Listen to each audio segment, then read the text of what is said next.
There are many different types of vehicles in use today, and they all have to share the same roads. The major problem with sharing the road is seeing the situation in purely human terms. A driver gets in his car, and the car and driver become a single impersonal machine. A rider puts on a helmet and protective equipment, and like the car driver, some of his identifiable human characteristics, like his hairstyle or a great smile, begin to fade from view. So it's quite possible that the driver will treat the rider on his motorcycle in a way that he'd never treat him face to face. And the way the car driver treats the motorcycle rider is important because in a collision, a rider is more vulnerable than a driver. Car drivers have a steel cage all around them. By contrast, the motorcycle rider has only his riding skill and basic protective equipment to depend on. But these very different vehicles share the same road. The most common accident between drivers and motorcyclists involves a car turning in front of an oncoming motorcycle. Even good drivers sometimes don't notice motorcycles or misjudge the rider's intentions.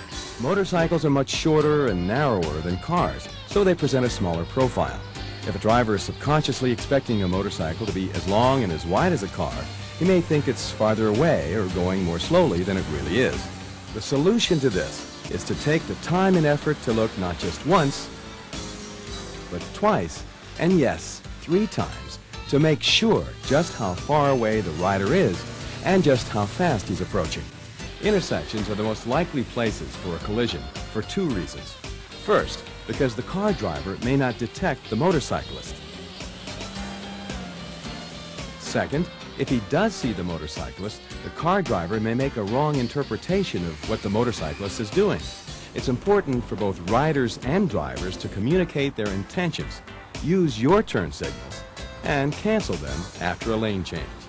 Why do car drivers sometimes tailgate a motorcyclist? Because a driver can see past a motorcycle easily. He may not consider the bike much of a threat or realize how close he actually is to it. The car driver may even be concentrating on the vehicle in front of the motorcycle.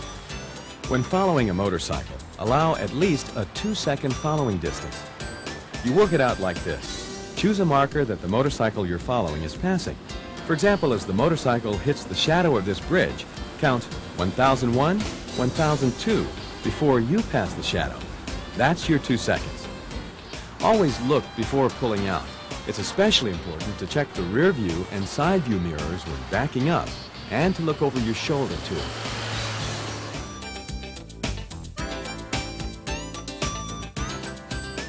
Now that you understand motorcyclists a little better, share the road with them. Treat them like the guy next door.